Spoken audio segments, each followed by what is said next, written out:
Hello! Ngayon ay pagpatuloy natin ang ating pagtalakay tungkol sa mga tinatawag na mitigating circumstances. Okay, so yung mga mitigating circumstances, actually, naka-enumerate yan sa ating revised penal code sa Article 13 ng ating revised penal code. Nandoon nakasulat lahat kung ano ba yung mga mitigating circumstances.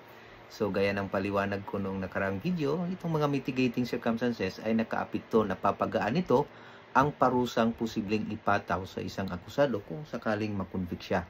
Okay? So, ang isa sa mga mitigating circumstances, ang number 1 na nakalagay doon sa enumeration ng ating revised penal code is yung tinatawag na incomplete justifying or exempting circumstances. So, dahil ang naitalakay natin sa ating mga nakarang video ay yung tungkol sa justifying circumstances na self-defense, yun lang muna ang tatalakayin natin ngayon. Okay? So, isa sa mga mitigating circumstances is yung tinatawag na incomplete self-defense. Di ba natalakay na natin tungkol sa self-defense na medyo mahirap gamitin depensa itong self-defense kasi unang-una, kailangan aminin mo na nagawa mo yung krimen, yun nga lang dahil sa self-defense. Ngayon, kung hindi mo mapatunayang self-defense yun, hindi matatalo ka na sa kaso kasi nga, inaamin mo na. So, pero, sa self-defense, tinalakay natin, di ba na mayroong 3 requirement itong self-defense para mapatunayan mo na, para magiging successful ka na self-defense nga yung nagiging nangyari. Justified nga yung ginagawa mo na krimen because of self-defense. Unang-una, dapat mayroong unlawful aggression doon sa biktima. Kung halimbawa, murder man yan, yun sa napatay, mayroon siyang unlawful aggression. Tapos, use of reasonable means to repel the aggression. So, dapat yung ginamit mo na pang-repel doon sa aggression is reasonable, hindi yung sobrang disproportionate. Kung halimbawa, inatake ka lang ng suntok, tapos gagamitan mo ng baril, hindi yon reasonable means. So, dapat reasonable means. So, kung halimbawa, ginamitan mo ng suntok, o binawian mo rin ng suntok, nakipagsuntukan, tapos nagkataon lang na malakas ka, halimbawa, nasuntok mo siya ng malakas, so, yun yung ibig sabihin ng use of reasonable means doon sa self-defense, di ba? Tsaka yung pangatlo is yung there should be no provocation on the part of the person defending himself. Dapat walang provocation. Ngayon, yun yung 3 na elemento na yun yung dapat mo patunayan sa korte para magiging successful ka sa pagdepensa sa sarili mo gamit yung self-defense. Ngayon, paano kung hindi mo mapatunayan yung 3 element? Kung hindi mapatunayan yung 3 element, yan yung tinatawag na incomplete self-defense. So, kung incomplete ang iyong self-defense, kung halimbawa hindi mo napatunayan yung lahat na elements o requirement para magiging successful ang isang self-defense, mayroon pa rin yung epekto sa kaso mo, magsisilbing mitigating yon. Ibig sabihin, kung incomplete yung self-defense mo, mapababaan yun yung maaaring maging sentensya na ipapataw sa iyo. Okay? So, pero, kailangan, kung incomplete yan, hindi dapat nawawala ang unlawful aggression on the part of the victim. Dapat nandoon palagi yon. So, maaring incomplete lang yon. Halimbawa, mayroong unlawful aggression, pero yung means na ginamit mo ay hindi reasonable. Or, kung halimbawa, mayroong unlawful aggression, pero mayroon namang provocation on the part of the person defending himself. Kaya yun, incomplete. Okay? So, dapat, pag incomplete self-defense, kailangan doon sa element ng self-defense, hindi nawawala yung unlawful aggression. Nandoon palagi yun. Kasi kung walang unlawful aggression, walang incomplete self-defense. Okay? So, dapat nandoon palagi yun.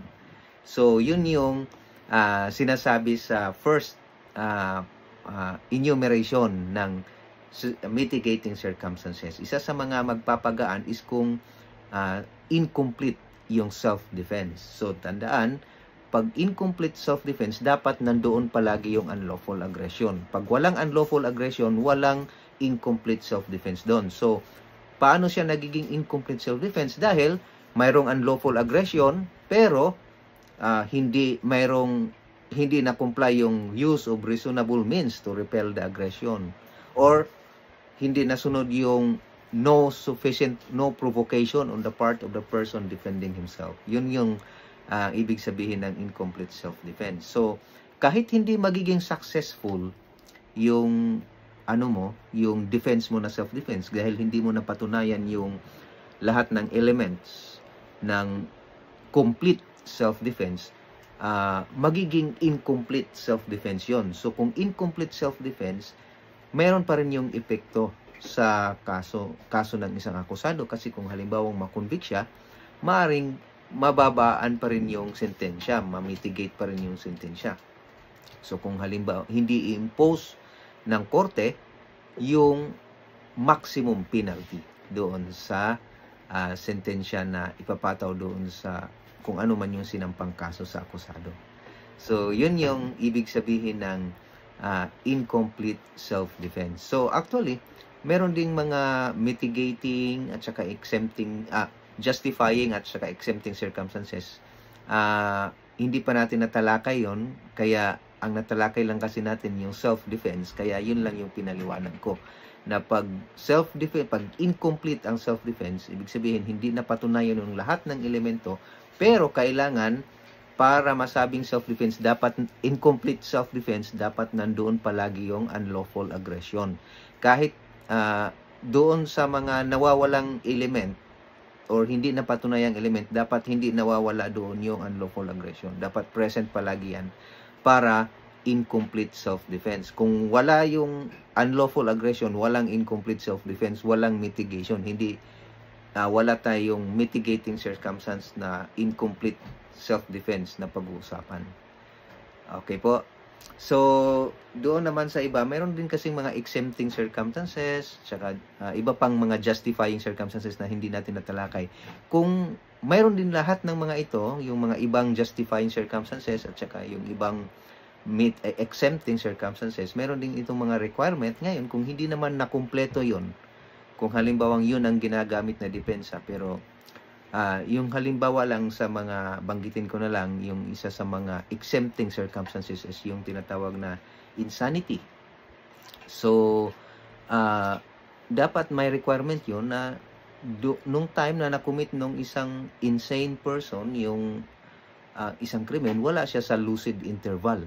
Ibig sabihin kasi may mga lucid interval yun, may mga panahon na medyo malinaw siya. Kumbaga, hindi umaandar yung kanyang pagiging insane. So, kung halimbawang mapatunayan talaga, may record talaga na mayroong problema siya sa pag-iisip, pero napatunayan lang na nung time na nagawa niya yung krimen, halimbawa is nasa lucid interval siya. Halimbawa, nakainom ng gamot at hindi naman siya inatake ng kanyang problema sa pag-iisip, maaring yun yung isa sa mga tinatawag na incomplete exempting circumstance naman yun. So, magiging mitigating din yun. So, yun lang yung ibig sabihin doon sa first enumeration ng mitigating circumstances sa Article 13 ng ating Revised Penal Code. Yung tinatawag na incomplete, justifying, at saka mitigating circumstances.